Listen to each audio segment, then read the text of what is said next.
مالك يا فاطمة؟ من وقت ما رجعتي من الجامعة وانت قافلة على نفسك، حتى ما كلتيش لقمة. مفيش يا ماما، تعبانة شوية وعايزة انام. ايه ده؟ انت بتعيطي كده ليه يا بنتي؟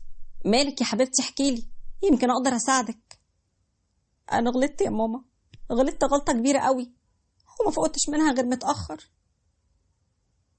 ايوه غلطت، هو مش بس فقت من غلطتي متأخر، لا ده انا كمان للأسف ما فقتش الا بعد ما خسرت كرامتي وخذلت اهلي. وقبل ما تعرفوا غلطتي وتبدأوا تحكموا عليا، يبقى لازم اخدكم تسمعوا الحكاية من اصلها ومن البداية. بس الاول بدعوكم تعملوا لايك للفيديو وتشتركوا في القناة وتفعلوا زر الجرس على الكل عشان يوصلكوا دايما كل جديد من فيديوهاتنا. ده لو انت معانا على اليوتيوب، ولو كنت معانا على الفيسبوك لايك وشير وبينا نبتدي. وما تنسوش قبل ما نبتدي بدعوكم لتسجيل الاعجاب والاشتراك بصفحتنا الجديدة على الفيسبوك وقناتنا كمان على اليوتيوب حكاوي الدنيا 2 اللي هسيب لكم روابطهم تحت في صندوق الوصف. وبينا نبدأ حكايتنا.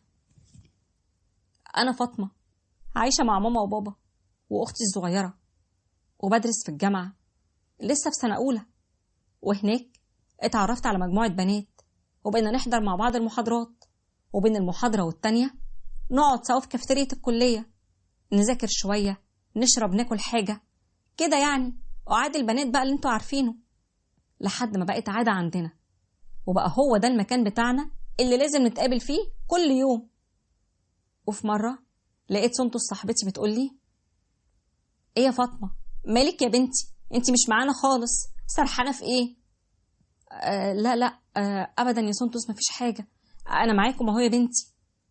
يا بت، ده انا اقرب صاحبة ليكي وعارفاكي كويس. انتي بقالك فترة كل ما بنيجي نقعد هنا ما بتبقيش كده على بعضك، ما بتبقيش طبيعية خالص، بتسرحي مننا. عايزة اعرف ايه اللي شغلك، ممكن اعرف بقى في ايه بالظبط؟ بصراحة يا سندس انا لفت نظر الشاب اللي قاعد هناك ده، بشوفه كل ما بنيجي نقعد هنا دايما كده في حاله، ما بيرفعش عينه في اي بنت. بصراحة انا معجبة بيه قوي. ايه ده كله يا بنتي؟ انتي بتقولي فيه شعر؟ هو انتي اتكلمتي معاه قبل كده او تعرفيه؟ لا يا سندس طبعا، انتي عارفاني انا ما اقدرش اعمل كده. مش قصدي والله يا فاطمة، انا بس استغربتك عشان عارفاكي قد ايه خجولة وبتتكسفي، وعارفة ان اخلاقك تمنعك انك تروحي تتعرفي على شاب، بس سألتك لاني شايفاكي متعلقة بيه جدا. والله يا سندس انا كمان مستغربة نفسي، اول مرة احس اني مهتمة بحد للدرجة دي، وعايزة اعرف هو مين واسمه ايه وفي سنة كام، عايزة اعرف كل حاجة عنه. لكن حقيقي اخلاقه واحترامه اللي مش موجودين دلوقتي دول هما اللي لافتين نظري قوي. طب كفاية بقى، كفاية شعر في مستر مجهول بتاعك ده، ويلا عشان نذاكر شوية. وقعدت فترة وانا على نفس الحال، وبقيت بستنى بس اروح الجامعة عشان اقعد قصاده اشوفه وابصله، وبدأت اتعلق بيه اكتر لدرجة اني عرفت اسمه آدم، وكمان في سنة رابعة.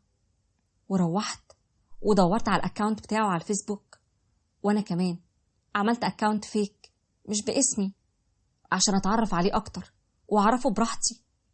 وحقيقي فعلا بدأنا نتعرف على بعض وتشدنا اكتر لبعض.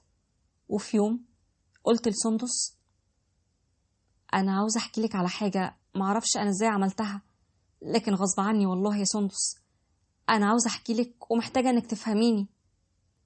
عملتي ايه؟ طمنيني، انا قلت برضو فيكي حاجة غريبة. وحكيت لها على اللي عملته كله، وقلت لها: انا عارفة ان اللي عملته ده غلط يا سندس، بس انتي عارفاني انا مش بنت وحشة ولا يمكن كنت عملت كده ابدا، لولا بس ان احساسي فعلا غلبني. ما هو انا عشان عارفاكي وعارفة اخلاقك كويس مش مصدقة انك تعملي كده. طب ليه يا فاطمة عملتي كده؟ غصب عني والله يا سندس، مشاعري اتحركت من ناحيته بطريقة غريبة. هو المشكلة اني دلوقتي اتعلقت بيه اكتر من اول بكتير، وهو كمان ارتبط بيا قوي، وبقينا لازم يوميا نتكلم مع بعض، وحاسة ان هو كمان بدأ يحبني. لا فوقي كده لنفسك يا فاطمة، هو متعلق بالبنت اللي بيكلمها على النت مش بيكي انتي، وخلي بالك في فرق كبير، فرق ايه ان شاء الله؟ ما انا وهي واحد، نفس الكلام، نفس الطباع والثقافة، نفس الطريقة اللي بنتكلم بيها. انا بس اللي ما عنديش جراءة اني اروح له اكلمه واعرفه بنفسي كده فيس تو فيس.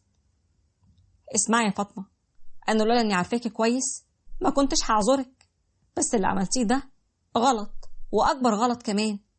ولو فعلا حاساه محترم وان ممكن تجمعكم بيكم علاقة في النور وبمعرفة الاهل، يبقى لازم تصارحيه وتعرفيه حقيقتك، يا اما تنهي كل اللي بتعمليه ده دلوقتي. ما خبيش عليكم، كلام سندس ليا فوقني، خلاني سألت نفسي، طب وبعدين؟ انا هفضل اكدب كده لامتى؟ وهكلمه على الفيسبوك باسم غريب مش اسمي لامتى؟ هفضل اتفرج عليه من بعيد كده وهو فرحان باللي بتكلمه على النت وبيتشد لها كل يوم اكتر، حتى لو انا وهي واحد؟ بس هو ما يعرفش كده. ولقيتني ببعت له اساله، ازيك يا ادم، اخبارك ايه؟ تمام الحمد لله يا ريهام. اتاخرتي عليا قوي النهارده، ايه اللي اخرك كده بقى على ما بعتيلي؟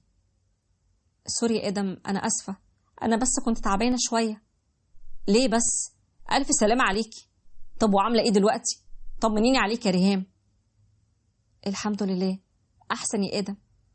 قولي، انت بكره هتعمل ايه؟ عندك جامعه؟ ايوه ان شاء الله. وانتي؟ عندي ان شاء الله. وبعدها اتكلمنا شويه وقفلت معاه، وقررت ان بكره لازم احسم كل حاجه، هقول له الحقيقه واللي يحصل بقى يحصل.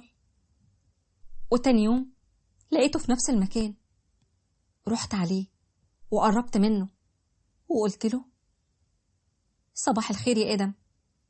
صباح النور يا فندم، حضرتك تعرفيني؟ مش بس انا اللي اعرفك، انت كمان تعرفني كويس قوي يا ادم. معلش انا اسف، الحقيقه انا مش واخد بالي خالص.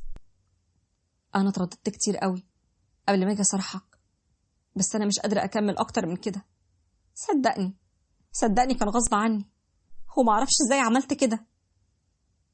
انا مش فاهم اي حاجه، غصب عنك ايه وعملتي ايه؟ في ايه يا فندم؟ ريهام اللي انت بتكلمها على الانترنت دي مش ريهام، دي فاطمه. انا فاطمه زميلتك هنا في الكليه، وبكلمك على اني واحده اسمها ريهام. ساعتها فضل واقف باصص لي وساكت، واول ما اتكلم قال لي، يعني ايه؟ انت كنت بتمثلي عليا؟ يعني ريهام اللي عرفتها وحبيتها دي ملهاش وجود؟ انت بجد حبيتني؟ يبقى اكيد هتسامحني. لا، انا حبيت ريهام اللي كانت في خيالي، كانت حاجه تانية خالص غيرك. انت واحده كدابه وكمان غشاشه. ومشي ورفض حتى يكمل كلامه معايا، ومش قادره الومه لانه عنده حق. انا فعلا غشيته وكذبت عليه، وواضح قوي انه كان راسم صوره لريهام غيري خالص. وما قدرتش اكمل اليوم، وروحت على البيت وانا حالتي كانت صعبه جدا، وما طلعتش من اوضتي لحد اخر اليوم، لحد ما ماما دخلت لي وقالت لي، مالك يا فاطمه؟ من وقت ما رجعتي من الجامعه وانتي قافله على نفسك، ما كلتيش حتى لقمه. مفيش يا ماما، انا تعبانه شويه وعاوزه انام. ايه ده؟ انتي بتعيطي كده ليه؟ مالك يا حبيبتي؟ احكي لي يمكن اقدر اساعدك. انا غلطت غلطه كبيره قوي يا ماما، وما فوقتش منها غير متاخر قوي. فوقت بعد ما هانت عليا كرامتي. ليه يا حبيبتي؟ ليه بتقولي كده؟ ده انت طول عمرك عاقله وبتعرفي تحافظي على نفسك وعلى كرامتك. حكيت لماما على كل اللي عملته، وانا مكسوفه قوي، مكسوفه منها ومن نفسي. وقلت لها، انا اسفه يا ماما، انا غلطت في حقك، معرفش ازاي سمحت لنفسي اعمل كده، بس انا كنت اول مره احس بالاحساس ده، اول مره احس اني بحب حد يا ماما. اسمعيني يا فاطمه، انا طبعا مقدره مشاعرك يا حبيبتي، وده حاجه طبيعيه جدا انك تمري بيها في سنك، بس اللي عملتيه ده غلط كبير، ولا عاداتنا ولا تربيتنا تسمح لنا نكذب ونغش يا حبيبتي، وكمان نقرب من شاب من غير علم اهلنا، حتى لو كان ما يعرفكيش ومجرد كلمتين على النت، فبرضه ده مش تصرف بنت جميله في اخلاقك يا فاطمه. صدقيني يا ماما، انا عارفه اني غلطت في حقكم قبل حقي، وما كنتش اعرف اني هتعلق بيه للدرجه دي. محدش بيتعلم بالساهل، وهي تجربة وعدت، لكن لازم تتعلمي منها وتعرفي حدودك ايه، هو الصح من الغلط. عاوزاكي دايما تخلي تربيتك وكرامتك واخلاقك اللي انا ربيتك عليها هما اللي يحركوكي، يبقوا هما حدودك. اوعدك يا ماما، اوعدك ان عمري ما هكرر الغلطة دي ابدا. اللي حصل ننساه، نخليه ورا ظهرنا ونتعلم منه ويقوينا كمان. غير كده لا، احنا اقوياء وبنعدي اي حاجة ونقف تاني على رجلينا، ولا ايه يا فطوم؟ وبعد اسبوع نزلت الجامعة وقعدت مع سندس، وقررت اني اعمل بنصيحة ماما، اعدي الازمة دي وانا قوية وثابتة. واحنا بنذاكر لقيت ادم جايلي وبيقول لي: صباح الخير، من فضلك يا ريهام، قصدي يا فاطمة، ممكن اتكلم معاكي شوية؟ طيب عن اذنكم انا. معلش يا سندس، لا خليكي معايا، انا مش هغلط تاني يا ادم، ومش هينفع اقعد معاك لوحدي. انا اسف يا فاطمة، انا عارف ان كنت قليل الذوق معاكي، لكن المفاجأة كانت كبيرة عليا قوي. انا كمان اسفة اني كذبت عليك، بس انت حبيت كلام وشخصية ريهام وثقافتها اللي هي انا، لكن لما شفتني ما حبيتش شكلي. يمكن اول لحظة فكرت زي ما قلتي كده، لكن لما غبتي عني افتقدت كلامك وشخصيتك، وحسيت قد ايه جمال الروح والجوهر اهم بكتير من جمال الشكل اللي مع الوقت بنتعود عليه. وسهل قوي ان حد يكون شكلا احلى، لكن الروح والقلب ما بيتعوضوش. خلاص يا فاطمة، هو برضو اتفاجئ، واكبر دليل انه مقدرش يبعد عنك برغم اللي عملتيه. حتى لو ده حقيقي، انا مش هقدر اخذل اهلي تاني ولا اخون امانتهم. اسفة يا ادم، انا مش هقدر اتكلم معاك. وسبتهم ومشيت، وعرفت بعدها ان سندس قالت له: ما تزعلش يا ادم، فاطمة بتحبك، بس اخلاقها حقيقي ما تسمحلهاش تكون على علاقة بشاب من ورا اهلها، ولما عملتها قبل كده اتدارت ورا اسم ريهام زي ما انت عارف. عارف يا سندس، عشان كده من فضلك ممكن تديني رقم باباها؟ وكلم بابا واتقدم لي رسمي واتخطبنا، وحقيقي مفيش احسن ابدا من النور والصراحة، الصراحة في اي علاقة. وحقيقي حب الروح هو اللي بيدوم، وبيكون هو ده الحب الحقيقي اللي نبني عليه أسرة وحياة.